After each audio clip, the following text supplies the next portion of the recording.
Partons maintenant à Londres, où là-bas aussi, vous allez le voir, la campagne des municipales bat son plein. Les élections se tiendront le 7 mai prochain et le maire actuel a décidé de placer son combat sur le terrain du logement. Les prix sont beaucoup plus chers qu'à Paris, mais ces derniers mois, ils ont atteint des niveaux stratosphériques. Les habitants traquent donc le moindre mètre carré, parfois dans des lieux étonnants. Nathalie Hérault et Brigitte Garambois. 47 mètres carrés dans cet immeuble londonien, prix de vente 1 600 000 €. Tout aussi délirant, l'un des immeubles les plus chers au monde, 80 000 € le mètre carré. Ce 3 pièces coquet, maison sous-sol, se loue 15 000 € par mois. Vertigineux.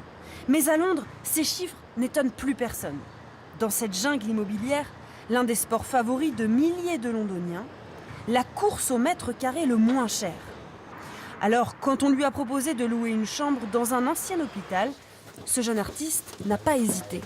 Moi, je paie 495 € par mois ici. Il y a d'autres endroits à Londres, c'est beaucoup plus cher, entre 800 et 950 €. À l'intérieur, plus de médicaments sur les étagères, aucun malade en salle d'attente. À la place, 40 colocataires en excellente santé. Une aubaine pour eux. Une aubaine surtout pour la mairie qui possède l'immeuble. On protège le bâtiment pour qu'il ne soit pas squatté. Comme ça, quand l'immeuble sera vendu, au moins, il aura été protégé. Londres, métropole saturée, hors de prix. En 3 ans, le loyer moyen pour une simple chambre en colocation n'a cessé d'augmenter. Aujourd'hui, plus de 1 000 € par mois. Un bon filon que certains n'hésitent pas à exploiter. Cette chambre de 9 mètres carrés se loue 800 €. Tom, lui, paie 580 € par mois pour cette remorque à chevaux. Il s'est installé au pied d'un immeuble.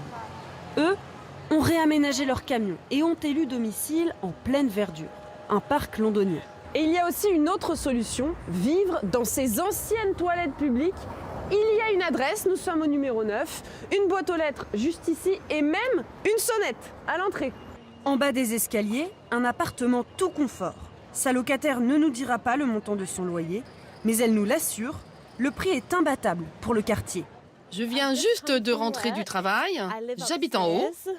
Pour Taïra, système D, louer une chambre dans ses conteneurs. Mais toujours pas donné, 600 € par mois. Nous sommes pourtant à 1h30 du centre-ville. À bientôt les amis, passez une bonne journée. Ce couple de Français installé à Londres depuis 9 ans voulait acheter un appartement. Mais financièrement, impossible.